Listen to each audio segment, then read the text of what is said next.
Sziasztok! Üdvözlök mindenkit a csatornámon, mindenkit, aki megtalálta ezt a videót, vagy akit a videó megtalált.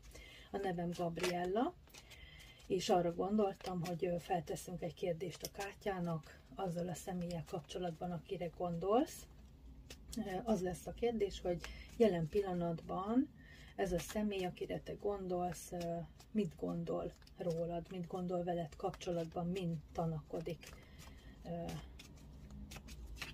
mi az, amit szeretne, mi az, amire gondol. Keverem a kártyákat és húzok, hogy meglássuk, hogy mit mutatnak. Hát ez a személy valamiben nagyon reménykedik, kijött a remény lapja veled kapcsolatban.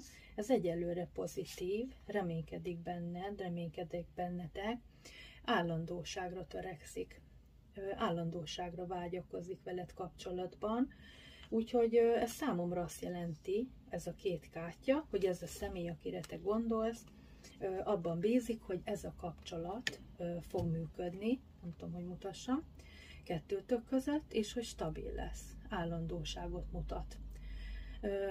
Akár ex kapcsolatban vagy, akár együtt vagytok, akár elkezdtetek most találkozni, mindenképpen nekem ez a két kártya azt mondja, hogy reménykedik, hogy valami itt állandósulni fog kettőtök között. Pozitív érzések vannak benne veled kapcsolatban. Még húzok rá egy lapot, és meglátjuk, hogy mégis mi ez. De úgy érzem, eléggé egyértelmű volt ez a kettő lap. De húzzunk rá egyet. Bár úgy érzem, hogy nem nagyon kellene, de most húzok, és meglátjuk, hogy még mit mondanak. Hát te vagy a szíve választottja.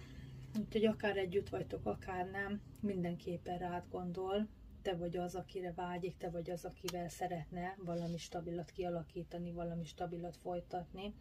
Nagyon pozitív az üzenet számodra. Hát ennyi volt, elég egyértelmű volt ez a 3 lap, szerintem. Írjátok meg, ti mit gondoltok, hogy rezonál veletek, milyen érzéseket kelt ez az üzenet bennetek. Igaz ez rátok, vagy nem igaz? Ezt ti érzitek magatokban.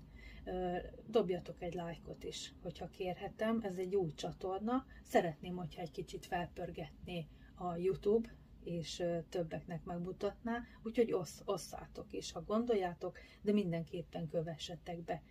Léci, nagyon-nagyon meghálálnám, nagyon-nagyon megköszönném. Jönnek a videók folyamatosan, vágatlan videók, de jönnek.